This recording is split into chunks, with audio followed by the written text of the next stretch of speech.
तुळजाप्पाच्या घरात रोज रोज लोक येऊन बाजारात झाला.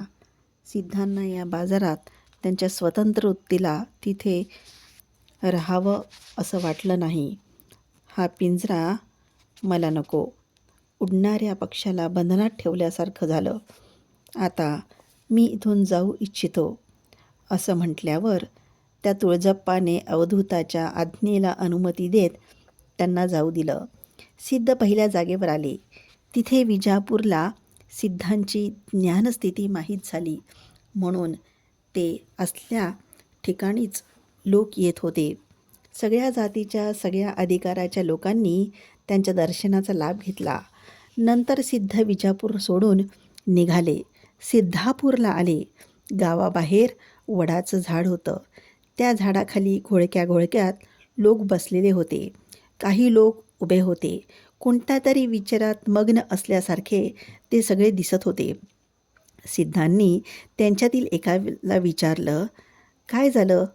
त्यांनी सांगितलं, स्वामी, तो तिथे दिसत आहे ना, तो जंगम ह्या गावातील सर्वांना सांगतो, सहस्त्र जंगमार्चन केलं तर मी सरळ उभा राहणार, नाहीतर खाली डोकं वर पाय करूनच उभा राहणार, उतरणार नाही. हा जंगम असा उपवासी राहिला तर आम्ही कसं जेवण करायचं, असं गावातील लोक म्हणाले. पहा स्वामी, हा असाच हट्ट करून उभा आहे. आम्हाला शेताला जायचं आहे. सकाळपासून कोणी जेवलं नाही. सहस्त्र लोक जंगम आम्ही कुठून आणून जेवण घालू? ते काय सामान्य काम आहे काय? आम्हाला हे न होणारं काम आहे. काय करावं काही समजत नाही, असं एकजण म्हणाला. त्या मुग्ध लोकांना फसवून तो हठयोगी जंगमाच्या मनाला दुखवतो आहे असं वाटून सिद्ध म्हणाले, सज्जन हो, तुम्ही चिंता करू नका. सहस्त्र जंगमार्चन करतो असं सांगून त्याला नमस्कार करा. ठीक आहे, तू आणि तो हठयोगी दोघं काहीतरी विचार करून आलात असे वाटते, म्हणून तू त्याच्याकडून बोलतोस, असं एक सामान्य गृहस्थ सिद्धांना टोचून बोलला. सिद्ध मृदुध्वनीत म्हणाले, नाही बाबा, माझ्या बोलण्यावर विश्वास ठेव. तुम्ही एवढे लोक आतापर्यंत उपाशी राहिलेलं मला पाहणं झालं नाही. तुम्ही जाऊन त्याला सांगा, बाकीचं मी पाहतो. असं म्हटल्यावर त्यांच्या बोलण्यावर विश्वास ठेवून लोक उलटा थांबलेल्या त्या जंगमासमोर उभे राहून, जंगम हो, आम्ही सहस्त्र जंगमार्चन करू. आपण दया करून शांत बसा, असं म्हणून नमस्कार केला. उलटे उभे राहून राहून हात डोकं थकलेला जंगम उडी मारून पटकन सरळ उभा राहिला. सिद्ध त्याच्यासमोर जाऊन उभे राहिले. काय बाबा जंगम स्वामी, जगभरीत जंगम राहिल्यावर कोणत्या जंगमाला भोजन घालतोस? जंगमसारखे काही आहेत ना, ते षडउर्मी रहित आहेत की षडउर्मी सहित आहेत? ते षडउर्मी सहित आहे. असं आहे तर बद्ध पूजेला अयोग्य असतो. अशांनी पूजा करून काय प्रयोजन? ठीक, षडउर्मी रहित असलेल्याची पूजा करू शकतो ना. षडउर्मी रहित म्हटल्यावर तो नित्य तृप्त आहे. अशांना नैवेद्य निष्प्रयोजन होतो ना. सिद्धांचे सशास्त्रीय बोल ऐकून त्या जंगमाचं जंगाबलच कमी झालं. जंगम निशब्द होऊन निरुत्तर होऊन थांबला. यकशीत दिसणाऱ्या एका बाजूपासून त्याचा पराभव झाला. लोक जंगम आणि साधूचे हे संभाषण ऐकत पाहत थांबले होते. त्या 1000 लोकांपुढे हा जंगम अपमानित व्हायचं त्या सिद्धांना बरं वाटलं नाही. त्यांनी त्याचा हात धरून दूर घेऊन गेले. पहा, हे दांभिक नाटक सोड. लोकांना खरं वर्तमान समजलं तर तुझा अपमान होईल. भीती दाखवून त्यांचं जेवण जेवण्यापेक्षा घाम गाळून कष्ट करून जेव. जंगमाला लाज वाटून त्याने आपली चूक कबूल केली. नंतर सिद्धांनी लोकांमध्ये असलेल्या एका वृद्ध गृहस्थाला दूध साखर घेऊन यायला सांगितलं. तो गृहस्थ जाऊन पटकन दूध साखर घेऊन आला. त्या गावातील त्या वृद्धापासून त्या जंगमाला दूध साखर पाजवत सिद्ध म्हणाले, जंगम जगभरीत आहे. ह्या जंगमाला तृप्ती केल्याने जग तृप्त झालं असं समज. असं जंगमाला सांगून लोकांना आता तुम्ही निश्चिंत होऊन तुमच्या घरातील काम करायला जा असं सांगितलं. त्या गावातील लोकांना काळे झालेले ढग क्षणात अदृश्य झाल्यासारखे सिद्धांच्या अनुभवाचं चातुर्य पाहून आश्चर्यचकित होऊन हर्षभरित होऊन तिथून निघाले. सिद्ध तिथून पुढे चालले. यादवाडला आले. एका घरासमोर येऊन थांबले. घरातील स्त्री त्यांना पाहून दयेने थोडी भाजी भाकरी ठेवून दिली. सिद्ध त्याला पाहून, भाकरी भरून भाजी नाही ना असं म्हणाले. ती स्त्री हुशार होती. तिने ती भाकरी घेऊन तीच भाजी त्या भाकरीला पूर्ण लावली. सिद्ध ते पाहून म्हणाले, आता भाकरी मोडायला जागाच नाही ना असं म्हणाले. ती हसली. सिद्धही हसले. ते हसू आनंदात विरून गेलं. सिद्ध यादवाडनंतर गोकाकला जाऊन नंतर तिथून हुबळीला येऊन थांबले. राजमार्ग सोडून अरण्य मार्गाने संचार करत गावात थोड्या दूर असलेल्या तुर्वीची विहीर असलेल्या ठिकाणी येऊन विहिरीच्या कट्ट्यावर सिद्धारूढ बसले.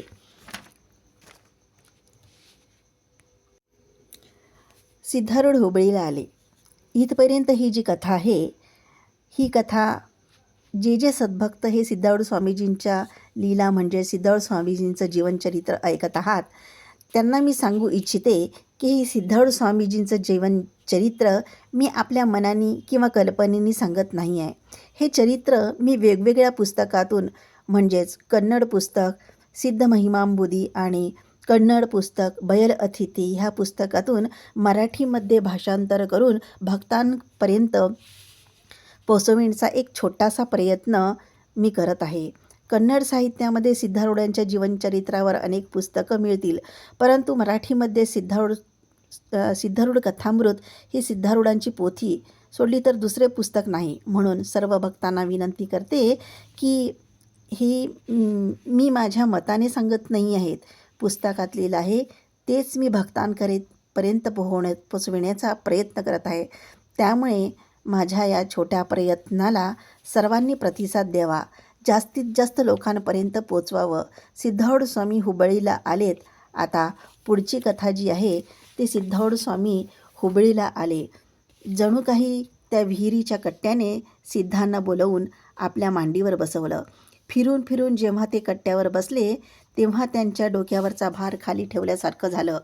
फुलांसारखं हलकं झाल्यासारखं वाटून हुश्य असं म्हणून श्वास सोडून तो श्वास हवेत पसरून बाजूला महात्म्याच्या आगमनाची वार्ता पसरविली. त्या जागेत वाढलेली काटेरी झाडे या अवधूताच्या आगमनाने रोमांचित होऊन थांबली. आपण आधी केलेल्या तपश्चर्येचं फल फलित झालं हे पाहून मग विस्मित झाले. झाडाचे फळाचे झाड असते तर लोकांच्या दृष्टीला बळी झाले असते. ही जमीन सगळी त्यांच्यासाठी जात होती ना. आम्ही काट्याचे झाड झाल्यामुळे ही जमीन या तपस्वीसाठी वाट पाहत आहे.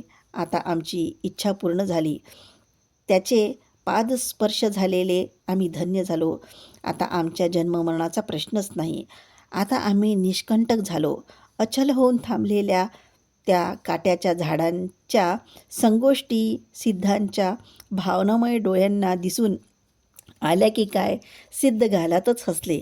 महात्म्याच्या पाददर्शनाला मुंगळा, मुंग्या, मधमाशी, विंचू सगळे आले. काहींनी त्यांच्या पायाला ओठ लावले तर काहींनी त्यांच्या पवित्र देहाला स्पर्श करून पुलकित झाले. आलेल्यांना सिद्धांनी निर्लिप्त होऊन गालातच हसून स्वागत केलं. कुंभारकिड्यांनी सिद्धांच्या पायाची धूळ घेऊन जाऊन चिखलाचं घर बांधलं. मधमाशी या महात्म्याच्या अमृतमय शरीराचं मधू घेऊन जाऊन बाकीच्या मधमाशांना प्रसाद द्यायला लागली. मुंगळा तोंडात धरलेलं लहान मुंगळ्याला सिद्धांच्या पायावर टाकून नंतर घेऊन जात होता. ते लहान मुंगळे ते पाहून टाळी वाजवून हसले. विंचू विष देऊन मधुरामृत पिऊन गेला. चिमण्या चिवचिव करत होत्या.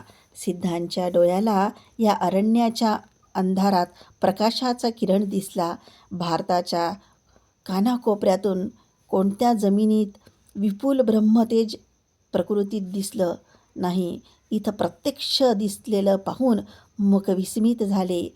वरचं निळं आकाश वर मान करून पाहत होते. कापसाच्या राशीसारखे ढग एक महामंडळ करून थांबले होते. त्याला शिखर आणखी एक मंदिरासारखं. लहान लहान ढग हजार हजार लोकांच्या यात्रेसारखे. ओ हो, ते भव्य दृश्य. पाहताच दुसरे ढग, पांढरे ढग, ते सगळ्यांना ढकलत पुढे चालले. आकाशातून जमिनीवर नक्षत्र पडून आपलं काम संपवून तरंगत तरंगत गेले. सृष्टिरूपी शिल्पीचं कार्य संपलं. सिद्ध ज्ञानमग्न झाले. बाबा, तुला पावन पादस्पर्शासाठी कितीतरी वर्षापासून इथे वाट पाहत आहे. हे अरण्य कैलास करायचं, नित्य कैवल्य पददर्शन करायचं, नित्य पंचाक्षरी मंत्र ऐकावा, वेदांत दुंदुबी व्यक्त करावी, ऐकावी अशी वाट पाहत आहे बाबा. सिद्धांच्या अंतरंगाच्या कानाला ही अंतर्वाणी ऐकू आली. ओ हो गुरुवे, शिवा, तुझी लीला विचित्र आहे. तुझ्या येण्याची वाट पाहत आशीर्वाद देत चितघनानंद मूर्ती, दिव्य शक्ती, तुला नमस्कार. आता संचार पुरे. तुमचा सहकार पाहिजे. काटाच्या झाडांनो, तुमचा उपकार विसरणार नाही. हेच ते पवित्र स्थळ शेवटपर्यंत राहू दे. तृप्तीचं हसू हसल्यासारख्या चिमण्या चिवचिव करू लागल्या.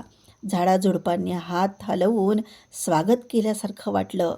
थोड्या दूरवर असलेला हा महापुरुष चिद्घनानंद समाधीजवळ समाधानाने झोपला होता. या सूक्ष्म लोकातील दृश्य पाहून सिद्ध त्या दिव्य रसानुभवात मग्न झाले. हुबळीच्या